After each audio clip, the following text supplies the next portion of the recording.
S'il existe un secteur au Bénin dans lequel l'incivisme règne à outrance, c'est bien celui des conducteurs de véhicules communément appelés taxis. Qu'ils soient à bord des petits véhicules ou les minibus de transport en commun, les chauffeurs ici, pour la plupart, foulent royalement au pied le code de la route. Arrêt brusque, virement spontané, dépassement à risque, excès de vitesse, non-respect des feux tricolores, stationnement anarchique sont entre autres actes d'incivisme qu'on observe dans le rang des conducteurs de taxi. À tout ceci s'ajoute le chargement hors parc, un phénomène têtu et à la peau dure. Malgré les mesures et luttes acharnées menées contre les auteurs de cette pratique, elle a du mal à quitter les habitudes des chauffeurs. Approchés, certains d'entre eux nous parlent de l'une des causes de cette pratique, manque de parc. Vous savez, vous allez voir que si on dit les bus, allez sur une gare routière, vous faites le chargement le plein et vous quittez par exemple à Gonville. Mais ceux qui sont dans cette localité, comment peut-on les prendre? Donc le gouvernement aussi a failli dans ses responsabilités. Parce que s'il y a matière de bus pour le transport ville, nous devons avoir normalement des, comment on appelle, des arrêts bus. Mais il n'y en a pas. Donc c'est pourquoi nous, on continue toujours de ramasser les clients d'une manière ou d'une autre. Donc la faute ne nous revient pas trop.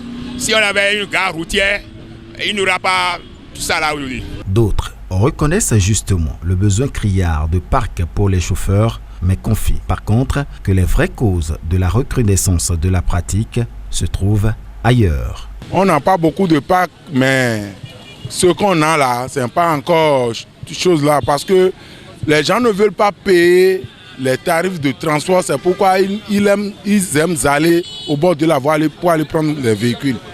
Sans vous mentir, parce que sur le parc, il y a un tarif. Et si au bord de la voie, les gens ne veulent pas payer, ils veulent faire chose là au conducteur. C'est pourquoi ils vont au bord de la voie.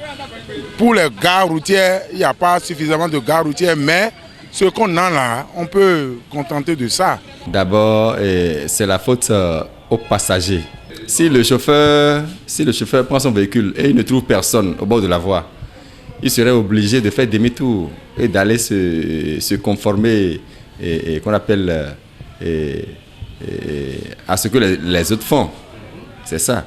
Donc c'est le passager qui fait que le chauffeur, lui là, il trouve l'occasion de faire le chargement hors parc. Et pourtant, c'est un gros risque pour les conducteurs et passagers d'opter pour le chargement hors parc. Beaucoup dans le lot des passagers en ont fait d'ailleurs les frais. Au fait, pour rester au bord de la voie, ce n'est pas du tout bon.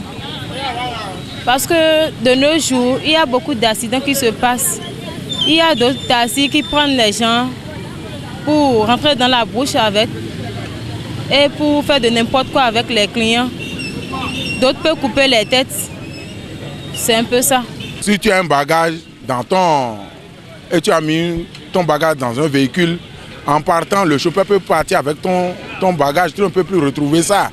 C'est des risques ça.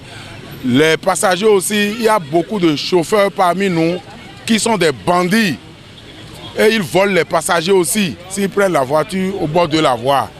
Et il y a beaucoup de gens aussi qui rentrent dans les brousses avec les passagers pour aller les faire choses là. C'est à cause de ça que moi j'ai vu que ce n'est pas une très bonne chose. Les chauffeurs non plus ne sont épargnés, nous confie l'un des responsables du parc de Kouta dans la commune d'Abomey-Calavi. Et en faisant ce changement au parc, le risque qui court encore le chauffeur, c'est que on peut lui prendre son véhicule.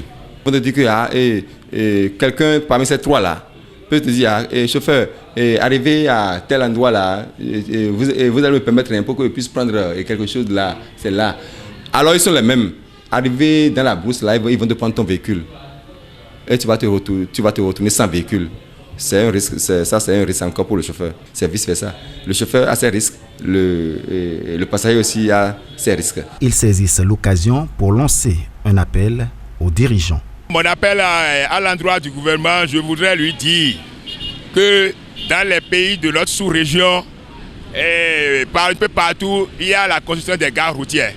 Donc je vais lancer un appel vers le président de la République pour lui dire, depuis qu'il est arrivé, depuis 2016 qu'il est arrivé, on a constaté qu'il travaille dans tous les domaines nécessaires. Mais dans le domaine des conducteurs, il nous a oubliés. Donc, nous sommes en train de crier pour qu'il vienne à notre secours. C'est lui seul qui peut nous défendre. Parce que sans le gouvernement, nous, on ne peut rien faire. Parce que nous, on ne peut pas trouver de l'argent pour aller payer des parcelles. Donc, c'est le gouvernement seul qui peut trouver là où on peut nous installer pour nous aider à continuer dans les bons sens. Le chargement hors parc, un phénomène à la peau dure qui constitue d'une part un manque à gagner pour les communes, mais se trouve aussi à l'origine de nombreux désagréments. Autorités communales, syndicats des chauffeurs et police républicaine doivent prendre leurs responsabilités pour contrôler au mieux la situation.